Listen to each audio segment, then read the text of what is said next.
रहीम। हम डिस्कस कर रहे हैं एफएससी सेकेंड ईयर का मैथ।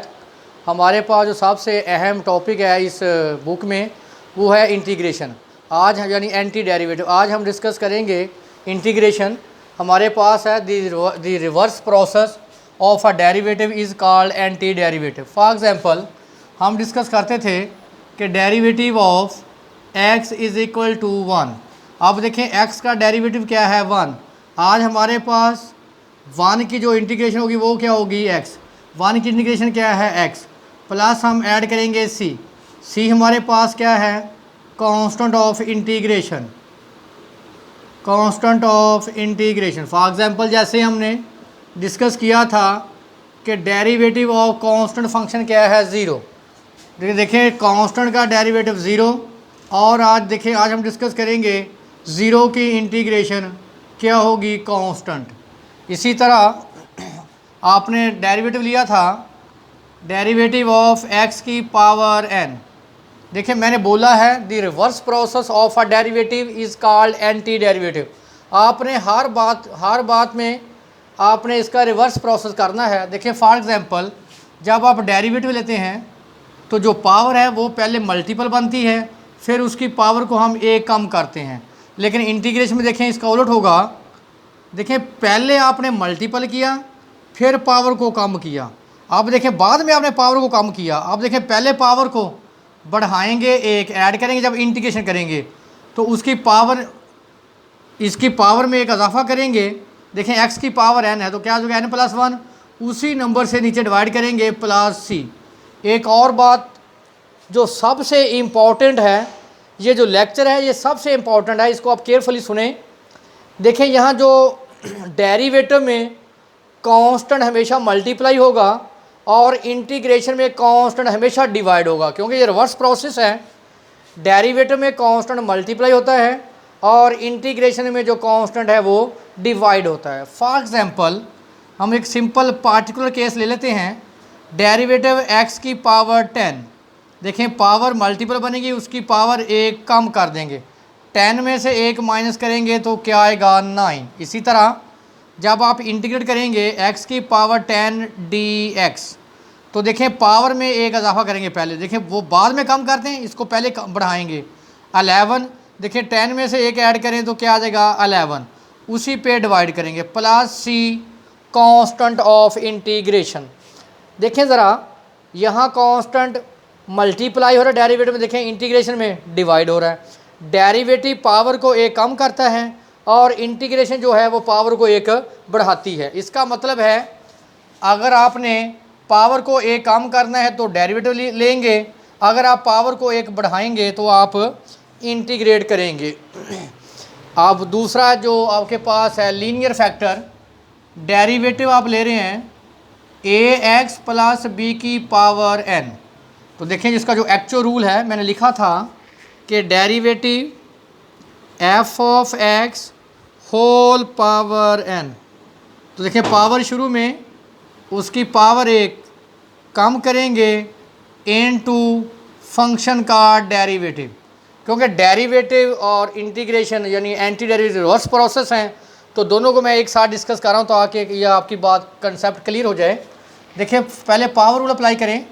पावर शुरू में उसकी पावर एक कम, पहले मैंने पावर रूल अप्लाई कर दिया, फिर उसके बाद फंक्शन का डेरिवेटिव आप डिस्कस कर चुके हैं। x का डेरिवेटिव 1, a आ जाएगा, कांस्टेंट का डेरिवेटिव 0, तो क्या आ गया ax प्लस b की पावर n-1। देखें यहाँ n भी कांस्टेंट है, a भी कांस्टेंट, तो देखें हम ले रहे हैं डेरिवेटिव। तो आप याद कर लें, ज़हन नशीन कर लें कि डेरिवेटिव में कांस्टेंट हमेशा मल्टीप्लाई होना है। आप इंटीग्रेशन करते हैं ax प्लस b की पावर n। देखें रिवर्स प्रोसेस करना है। यहाँ पहले आप पावर बाद में कम करते हैं, यहाँ पहले पावर को बढ़ाएंगे ax प्लस b की पावर n+1। जो एक नंबर बढ़ाने से पावर आएगी उसी पे डिवाइड करेंगे, सेम आएगा नंबर। अब आप देखें आप इसका लेंगे डेरिवेटिव तो क्या आएगा, जब इसका डेरिवेटिव लेंगे ax प्लस b का डेरिवेटिव लेंगे तो क्या आंसर आएगा a। तो यहाँ a से क्या करेंगे divide, plus c constant of integration. तो देखें यहाँ कांस्टेंट मल्टीप्लाई हो रहा है डेरिवेटिव में, और देखें इंटीग्रेशन में जो है जो कांस्टेंट है वो डिवाइड हो रहा है। तो एक और जो बात सबसे इम्पॉर्टेंट है, आपके पास इंटीग्रेशन में पावर फार्मूला सिर्फ लीनियर इक्वेशन पे अप्लाई होगा। अगर इसके अलावा कोई फंक्शन होगा तो वो हम कुछ रूल डिस्कस करेंगे, क्योंकि इंटीग्रेशन में 2 इम्पोर्टेंट रूल्स हैं जो हम आगे जाकर डिस्कस करेंगे। आप बात यहाँ तक अभी नोट कर लें कि जो पावर फार्मूला है या जो इंटीग्रेशन है जिसमें आप पावर फार्मूला यूज़ करेंगे वो सिर्फ अप्लाई होगी लीनियर फैक्टर पे। यहाँ x की पावर क्या होगी 1। तो देखें मैंने डेरिवेटिव भी और साथ इंटीग्रेशन दोनों को मैंने डिस्कस किया है। देखें कांस्टेंट का डेरिवेटिव मैंने क्या बताया था 0 की इंटीग्रेशन कांस्टेंट। देखें ये लेफ़्ट से राइट, वो राइट से क्या आ जाएगा आपके पास लेफ़्ट। x का डेरिवेटिव 1 की इंटीग्रेशन x, यहाँ c क्या है कांस्टेंट ऑफ इंटीग्रेशन, क्योंकि जब हम दोबारा इसका डेरिवेटिव लेंगे ना तो देखें वही चीज़ आएगी derivative of x plus c। देखें x का डेरिवेटिव 1, कांस्टेंट डेरिवेटिव 0, तो क्या आ जाएगा 1। तो देखें दोबारा वही चीज़ आ जाएगी। नेक्स्ट हमारे पास जैसे मैंने एक्सप्लेन कर चुका हूँ, आप पावर है n शुरू में उसकी पावर 1 कम, क्योंकि यहाँ फंक्शन क्या है x, क्योंकि जब आप डेरिवेटिव ले विद रिस्पेक्ट टू x और फंक्शन भी x हो तो उसका वैल्यू क्या आएगी 1। डेरिवेटिव ऑफ x की पावर n x की पावर n माइनस 1। देखें यहाँ फंक्शन x है, जब आप लेंगे derivative with respect to x, function भी x है तो क्या आ जाएगा 1। इसी तरह जब आप पावर फार्मूला यूज़ करेंगे तो देखिए पावर में एक इजाफा n प्लस 1, उस जो पावर आएगी उसी पे डिवाइड करेंगे, plus c constant of integration. इसी तरह मैंने आपको बताया था कि जब आप लेंगे linear factor ax plus b की पावर n, पावर शुरू में उसकी पावर 1 कम, फिर फंक्शन का डेरिवेटिव। तो मैं पहले ऑलरेडी आपको एक्सप्लेन कर चुका हूँ, x का डेरिवेटिव 1 कांस्टेंट का 0 तो क्या आ जाएगा a। देखिए n भी कांस्टेंट है, a भी कांस्टेंट है, तो डेरिवेटिव में कांस्टेंट हमेशा मल्टीप्लाई होगा। अब आप देखें पहले पावर में इजाफा करेंगे और उसी पे क्या करेंगे डिवाइड, फिर जो आपके पास फंक्शन है उसका लेंगे आप डेरिवेटिव, तो क्या आएगा a। तो इंटीग्रेशन में उस पर क्या करेंगे डिवाइड, प्लस c क्या है कांस्टेंट ऑफ इंटीग्रेशन। एक और बात नोट कर लें, जो आपके पास इंटीग्रेशन में जो पावर फार्मूला वो सिर्फ लीनियर फैक्टर पे अप्लाई होगा। उसके बाद हम डिस्कस करेंगे डेरिवेटिव ऑफ ट्रिग्नोमेट्रिक फंक्शन। जैसे आपको पता है कि डेरिवेटिव ऑफ साइन x क्या होता है कॉज x, इसी तरह कॉज x की इंटीग्रेशन होगी sine x plus c constant of integration. देखें साइन का डेरिवेटिव कॉज, कॉज की इंटीग्रेशन साइन। इसी तरह डेरिवेटिव ऑफ कॉज x हमारे पास है माइनस साइन x, तो साइन x की इंटीग्रेशन, ये नेगेटिव को मैं दूसरी तरफ लिख दूंगा minus cos x plus c। थोड़ा सा बात जो समझने वाली है, जैसे हम लेते हैं डेरिवेटिव ऑफ साइन 2x। देखें साइन का डेरिवेटिव कॉस 2x, फिर इनटू एंगल का डेरिवेटिव, एंगल क्या है 2x, x का डेरिवेटिव 1 तो क्या आ जाएगा 2 कॉस 2x। जब हम इंटीग्रेट करेंगे तो देखें ज़रा कॉस 2x dx की इंटीग्रेशन। देखें कॉस की इंटीग्रेशन साइन 2x, तो देखें आप एंगल का क्या लेंगे डेरिवेटिव, डेरिवेटिव ऑफ 2x तो क्या आएगा 2, उस पर क्या करेंगे डिवाइड, सिंपल जो एंगल के साथ मल्टीपल होगा उसको आप नीचे लिख देंगे। देखें यहाँ इंटीग्रेशन में कांस्टेंट डिवाइड हो रहा है, डेरिवेटिव में कांस्टेंट क्या हो रहा है मल्टीप्लाई। ये आप सीख लें बात को। देखें आपके पास साइन की डेरिवेटिव कॉज x की इंटीग्रेशन साइन x, उलट कॉज का डेरिवेटिव माइनस साइन x की इंटीग्रेशन माइनस कॉज x। इसी तरह टेंजेंट x का डेरिवेटिव सीकंट स्क्वायर x की इंटीग्रेशन टेंजेंट x को, टेंजेंट का डेरिवेटिव आपने पढ़ा है कोसिकंट माइनस कोसिकंट स्क्वायर की इंटीग्रेशन माइनस को टेंजेंट x। ये नेगेटिव को मैंने साथ लिख दिया। आपने पढ़ा है सीकंट का derivative secant x tangent x की इंटीग्रेशन सीकंट x।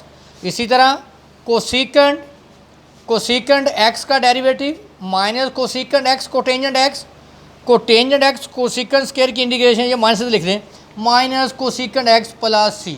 आपका काम है कि आप डेरिवेटिव के फार्मूलों को याद कर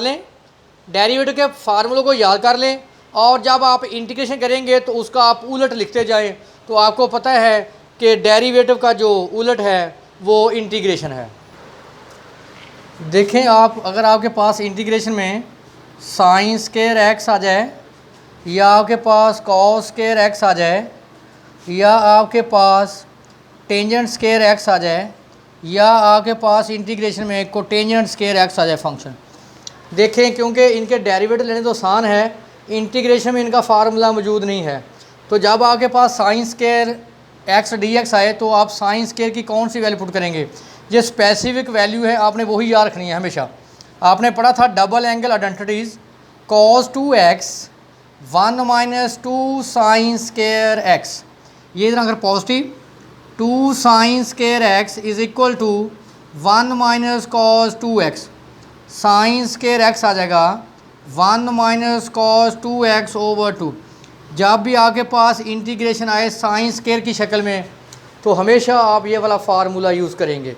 इसी तरह एक रिलेशन आपने पढ़ी थी cos of 2x 2 cos square x minus 1, यहाँ से निकाले cos स्क्वायर की वैल्यू, ये तरह क्या होगा positive 2 cos square x 1 plus cos 2x, cos square x आ जाएगा 1 प्लस cos 2x ओवर 2।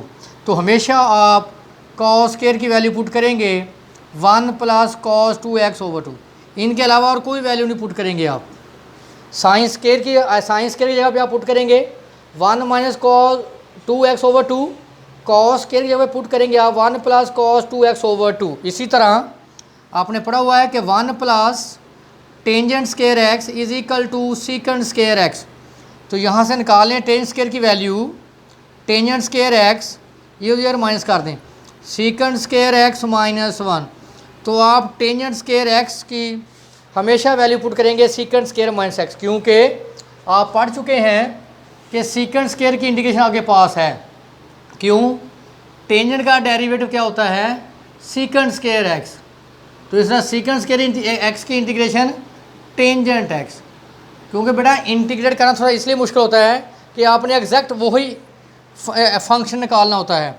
देखें कोटेंजेंट स्क्वायर जब आप पुट करेंगे हमेशा कोसेकेंट स्क्वायर एक्स माइनस 1, ये 4 वैल्यू आप याद करेंगे और हमेशा इनकी जगह पे हम ये वैल्यू यूज़ करेंगे।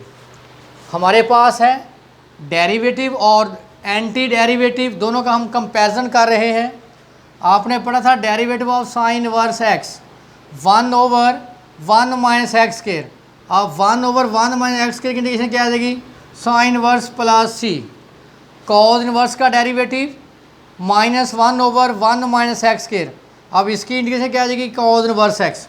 देखें integration minus 1 over 1 minus x square d x cos inverse x plus c. देखें ये सिंपल इंटीग्रेशन का इंटीग्रल डी एक्स, और ये अगर जो कॉस साइन है वो हमारे पास फंक्शन है। टेंजेंट इनवर्स का derivative 1 over 1 plus x square, इसका डेरिवेटिव ये है, और इसकी इंटीग्रेशन आंसर में क्या आएगा? Tan inverse x. तो इंटीग्रेशन 1 ओवर 1 प्लस एक्स के d x tan inverse x plus c, derivative of cotangent inverse x minus 1 over 1 plus x square. देखें इसका डेरिवेटिव ये है और इसकी इंटीग्रेशन क्या आ जाएगी? कोटेंजेंट इनवर्स एक्स प्लस सी। इसी तरह इसका डेरिवेटिव है सीकेंट इनवर्स एक्स का 1 over x into 1 minus x square, और इसका इंटीग्रेशन क्या आ जाएगी? Secant inverse x. कोसेकेंट का derivative minus 1 over x square into 1 minus x square, और इसकी इंटीग्रेशन क्या आ जाएगी? कोसेकेंट इनवर्स एक्स प्लस सी। देखिए मैं आपको बारहा बता रहा हूँ कि आप डेरिवेटिव के फार्मूलों को याद कर लें और इंटीग्रेशन को आप याद ना करें ताकि मिक्सिंग ना हो। इनके फार्मूलों को याद कर लें और उसका आप उलट करते जाएं।